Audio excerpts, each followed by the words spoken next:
ke samudra naik kapal selam, udara panas dan juga lembab. Jika saya hendak memberi salam, dimohon untuk hadirin menjawab.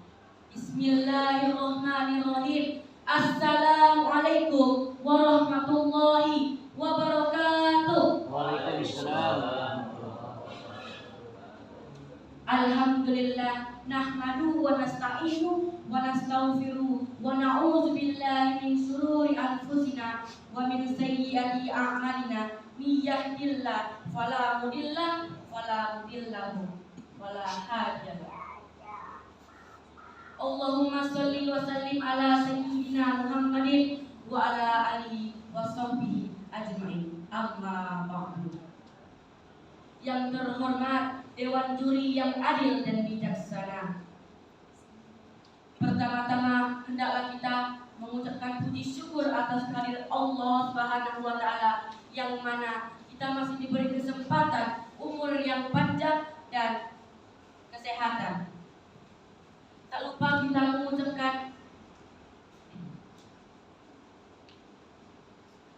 kita bersolawat kepada junjungan alam, yakni Nabi besar Muhammad Sallallahu Alaihi Wasallam, dengan mengucapkan Allahumma sholli ala sayyidina Muhammad wa ala ali sayyidina Muhammad, yang mana beliau telah menuntun kita dari zaman jahiliyah ke zaman yang terang benderang, yakni adinul Islam. Hadirin yang soleh dan soleha, perkenankanlah saya menyampaikan sebuah pidato yang berjudul Membangun Karakter Generasi Milenial.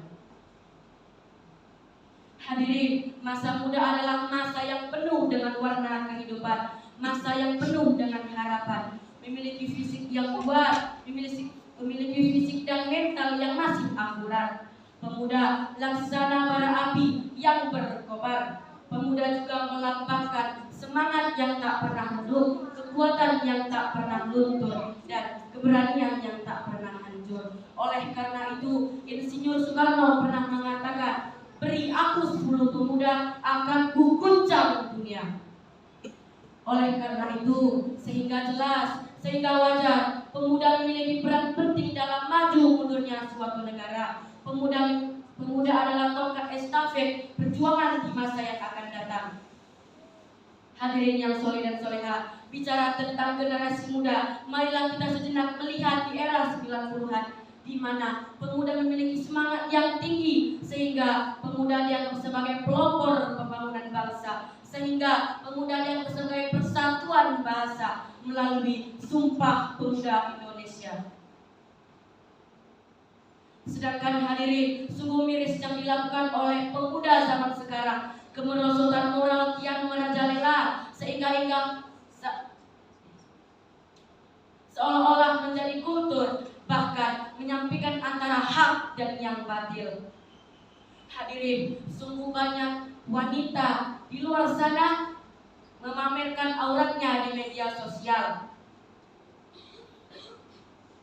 rame-rame joget TikTok demi konten yang penting viral. Betul? Lebih parahnya lagi, baca WA buat jam-jaman, tibalah kalau baca Al-Quran, na'udzubillahi min zalik, mata rasa dilakban.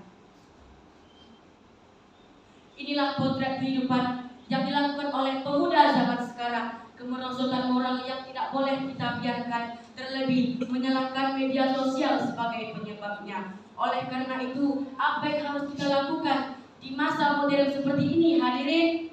Apa yang harus kita lakukan sebagai pemuda di zaman modern seperti ini, hadirin? Yang harus kita lakukan adalah rapatkan barisan, galakan amar ma'ruf nahi mungkar. Allahu Akbar.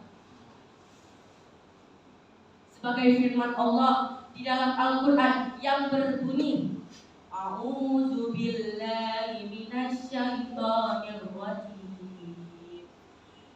Bismillahirrahmanirrahim. Wal takum minkum ummatun yad'una ila ghairi wa ya'muruna bil ma'ruf